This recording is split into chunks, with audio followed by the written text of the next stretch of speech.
The final goal is to eradicate humanity as we know it.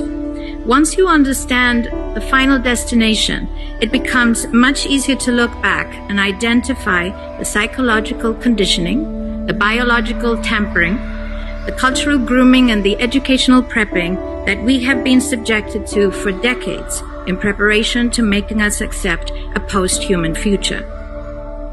It takes a lot of physical and psychological abuse to get an intelligent species like ours to agree to its own extinction.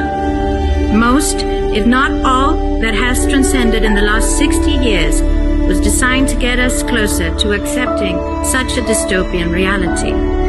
Whether you care to accept it or not, we live in a hyper-controlled matrix where our perception of reality is meticulously planned, managed, and executed in order to control and steer us in whichever direction they wish.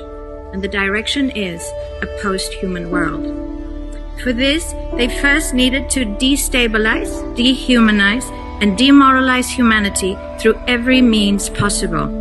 The destruction of the nuclear family, children being indoctrinated by the state, abortion, the eradication of God and spirituality from education, life in megacities and away from nature, toxic food, air and water, social media, replacing real human connection and interaction, engineered financial crisis and taxation, endless wars and massive migration, stress, anxiety, depression, drugs and alcohol, constant fear-mongering, moral relativism as the new religion, and I could go on and on about how humanity has been influenced and forced to move away from all the things that give us strength, security, purpose, and meaning.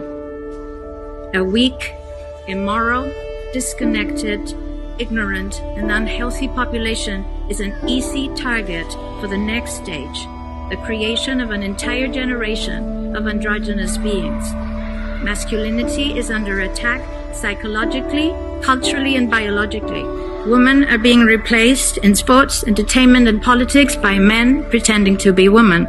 And children are being indoctrinated at school to think that gender is a choice.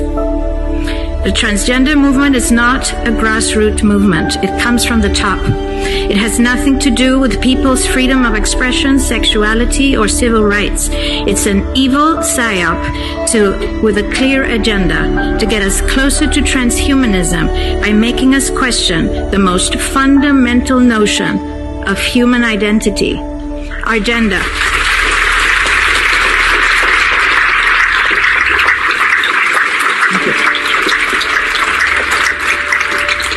If you don't know who you are, if you already identify as a hybrid between a man and a woman, you will be easily convinced to become a hybrid between human and machine. Gender ideology is the 2 + 2 = 5 from George Orwell's 1984 dystopian novel. It's the final test to see whether we will follow the most absurd party line towards our own extinction. But 2 + 2 = 4. And no matter how you choose to dress, call yourself, or change your physique, will not change that. The sad reality, though, is that in the gaslighting process to get us closer to a post-human future, they have mentally and physically harmed an increasing number of children and young people, and it's only getting worse. This must be stopped.